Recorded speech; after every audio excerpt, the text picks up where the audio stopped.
آج جس کے ہاں 4 بیٹیاں پیدا ہو جاتی ہیں اس کی نیند اڑ جاتی ہے۔ ایک تو یہ کہ اچھے رشتے میسر آنا مشکل، دوسرا مرحلہ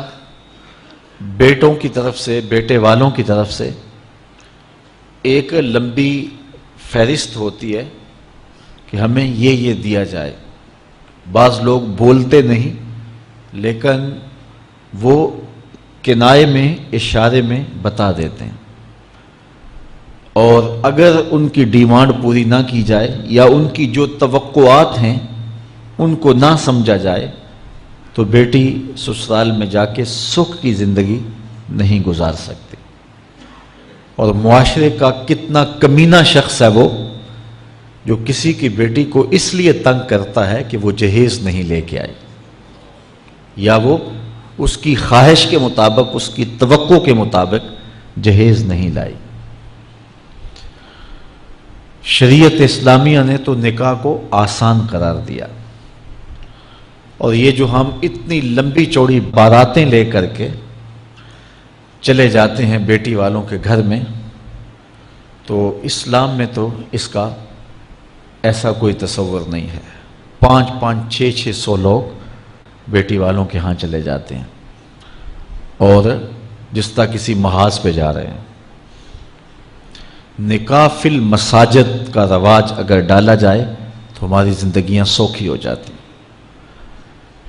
یہ جو مروج سلسلہ ہے اس سے غریب لوگ تو پریشان ہیں ہی، امیر لوگ بھی سکھ میں نہیں ہیں۔ آج 1 کروڑ روپیہ شادی پہ خرچ آ رہا ہے، اور جس کی 4 بیٹیاں ہیں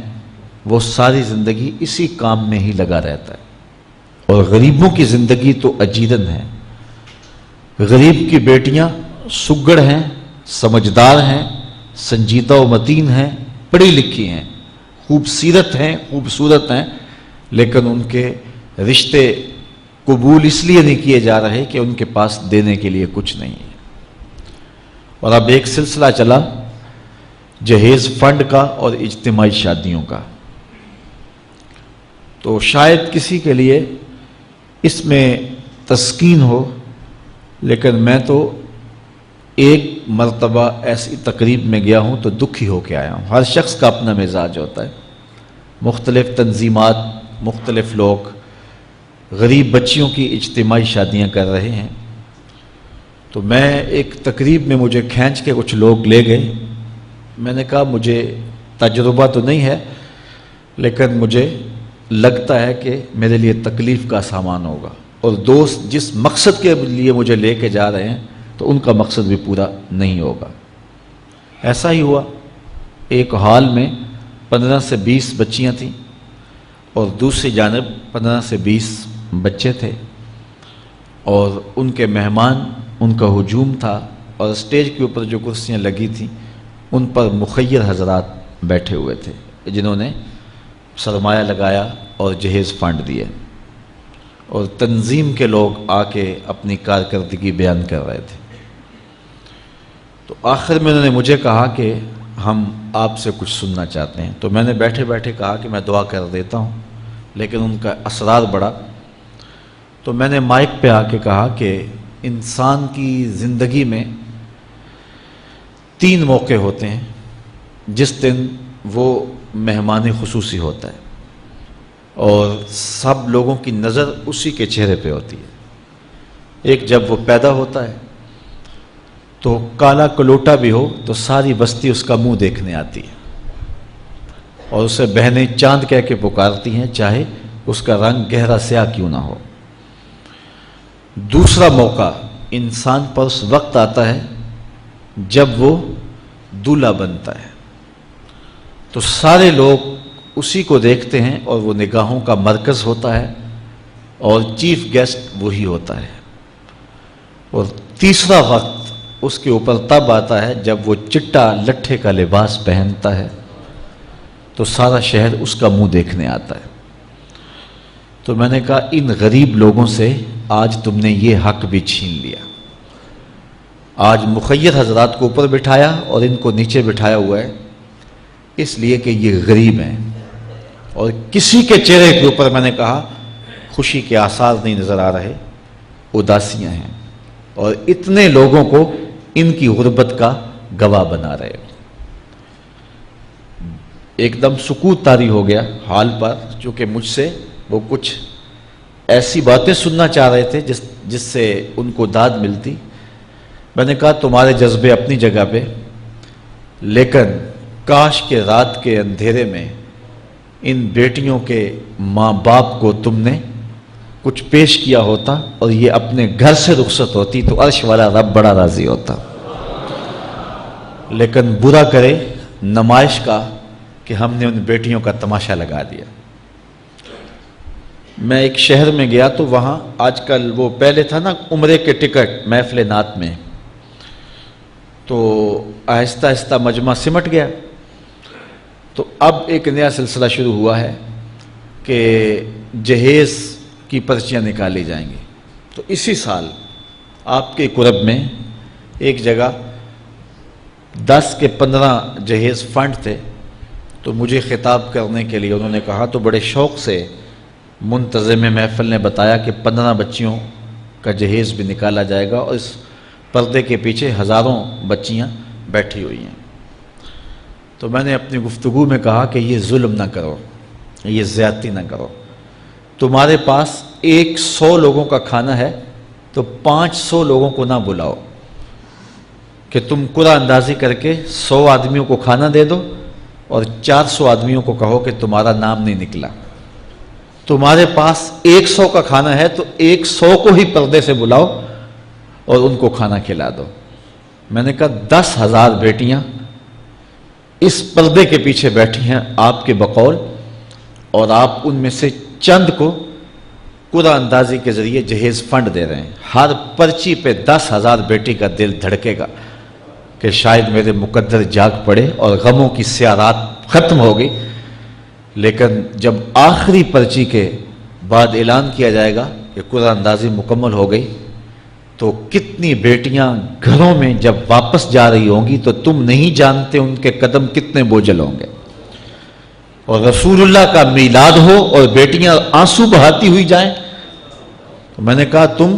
خوشیاں خریدنے لگے تھے، غم خرید لیے تم نے، خوشیاں بانٹنے لگے تھے، غم بانٹ لیے تم نے۔ تو یہ زیادتی نہ کرو، یہ جو رواج پڑ رہا ہے یہ اپنی نمائش کے لیے، خدا را آگے تم نے عمرے کے ٹکٹ بانٹے، بہت کچھ کیا لوگوں کو اکٹھا کرنے کے لیے، اور کیا کیا رنگ اپنائے گئے۔ میں نے کہا وہ اچھا تھا، چلو مجھے اس پر بھی بات ہے، لیکن چلو میں نہیں کرتا، لیکن یہ ظلم نہ کیا جائے کہ محافلات میں مجمع اکٹھا کرنے کے لیے جو ہے وہ غریبوں کی بچیاں بلا کر کے تو 10 کو آپ دے کے باقیوں کہیں کہ معذرت ہمارے پاس اتنا ہی تھا۔ تو آپ کے پاس 100 کا کھانا ہے، 100 کا پانی ہے، تو 500 پیاسوں کو نہ بلائیں، 500 بھوکوں کو نہ بلائیں، 100 کو ہی بلا کر کے پردے سے جو ہے وہ ان کی مدد کریں۔ تو میں یہ کہتا ہوں کہ ہم جہیز فنڈ دینے کی بجائے، یہ جب تک یہ حالات ختم نہیں ہوتے، ہمیں خفیہ طور پہ یہ بھی کرنا چاہیے، لیکن ساری قوم ادھر لگ گئی ہے، تو اس کی بجائے ہمارے علماء کو، ذمہ دار کو، یہ مختلف چینلز کے اوپر یہ جو ٹاکنگ ہوتی ہے اس پہ گفتگو ہونی چاہیے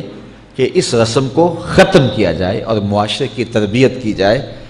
کہ بیٹیوں کا رشتہ اس لیے قبول کیا جائے کہ وہ دیندار ہیں، وہ پردے دار ہیں، وہ سگڑ ہیں، وہ پڑھی لکھی ہیں اور ان کے اخلاق اچھے ہیں، یہ معیار بنایا جائے، دولت کو معیار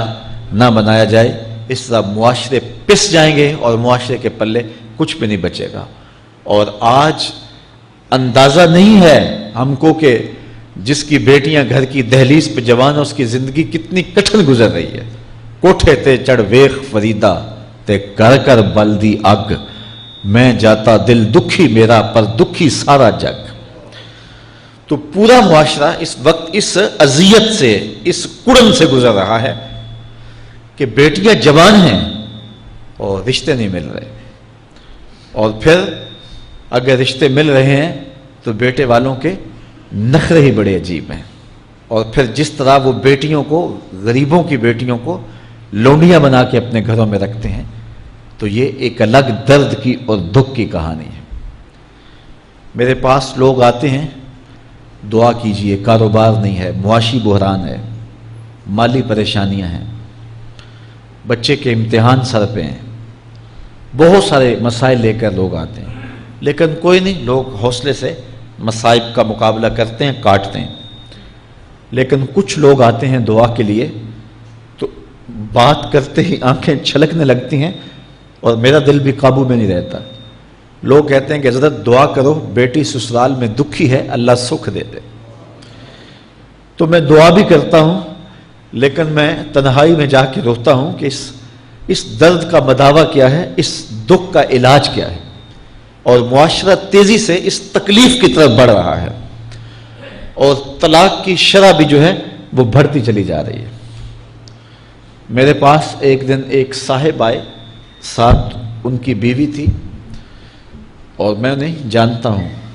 عزت دار لوگ تھے۔ تو انہوں نے کہا کہ ہم آپ سے کوئی تنہائی میں بات کرنا چاہتے ہیں۔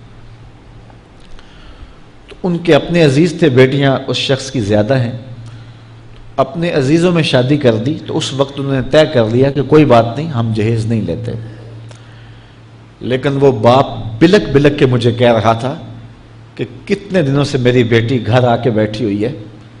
اور وہ کہتے ہیں کہ اتنی دیر واپس نہ آنا جب تک تیرا جہیز پورا نہیں ہو جائے گا۔ میں کہتا ہوں کتنا صفاق معاشرہ ہو گیا ہے اور کتنے کٹھن حالات ہو گئے ہیں۔ تو جب معاشرہ اس کیفیت میں چلے جائے تو پھر انارکی پھیلتی ہے اور معاشرے پھر قائم نہیں رہتے۔ تو کتنی باپ کی دہلیز پر بوڑھی ہونے والی بیٹیاں، ان کی سسکیاں، ان کی آہیں اور ان کی چیخیں اس معاشرے کو بے چین کی ہوئی ہیں۔ تو امیر لوگوں کی ذمہ داری ہے کہ وہ غریبوں کے دکھ بانٹ لیں۔ اللہ تعالیٰ ارشاد فرماتا ہے کہ فکو رقبہ او اطعام فی یوم ذی مسغبہ، کسی پھنسے ہوئے کی گردن چھڑانا یہ بڑی نیکی ہے۔ تو اس وقت غریب کی بیٹیوں کا رشتہ کوئی قبول نہیں کرتا۔ اگر کوئی نوجوان اور اگر کوئی سرمایہ دار غریبوں کی بیٹیاں قبول کر لے تو یہ اس کی مہربانی ہوگی، اور اگر یہ نہیں کر سکتا تو کم از کم ان بیٹیوں کی شادیوں کا اہتمام کیا جائے، لیکن یہ مہربانی کی جائے کہ غریبوں کی بچیوں کو نمائش گاہ میں نہ کھڑا کیا جائے اور ان کی غربت کا تماشا نہ بنایا جائے۔ رات کی تنہائی میں ان کے ماں باپ کی خدمت کی جائے تاکہ وہ اپنی بیٹیوں کو عزت سے اٹھا سکیں۔ میرے حضور نے ارشاد فرمایا وَرَجُلٌ تَصَدَّقَ بِصَدَقَةٍ فَأَخْفَاهَا حَتَّى لَا تَعْلَمَ شِمَالُهُ مَا تُنْفِقُ يَمِينُهُ، جس شخص نے تنہائی میں خیرات کی کہ دائیں ہاتھ نے جو خرچ کیا بائیں کو پتہ بھی نہ چلا، قیامت کے دن جب کوئی سایہ نہیں ہوگا اللہ اس شخص کو اپنے عرش کا ٹھنڈا سایہ عطا فرمائے۔ تو یہ جو اجتماعی شادیوں کا ماحول ہے، تو اگر اس کو ہم اس میں تبدیل کر لیں کہ غریبوں کی عزت نفس مجروح نہ ہونے پائے، تو اللہ تعالیٰ یہ توفیق نصیب فرمائے اور معاشرے کے اندر ایسے لوگ نکلیں جو معاشرے کے دکھ بانٹتے ہیں۔ اور علماء کو ممبر و محراب سے زوردار آواز اٹھانی چاہیے کہ یہ جو رسم پیدا ہو گئی ہے جہیز کی، اور اس کے بغیر بیٹیاں گھر سے رخصت نہیں ہو سکتی ہیں، تو اس کو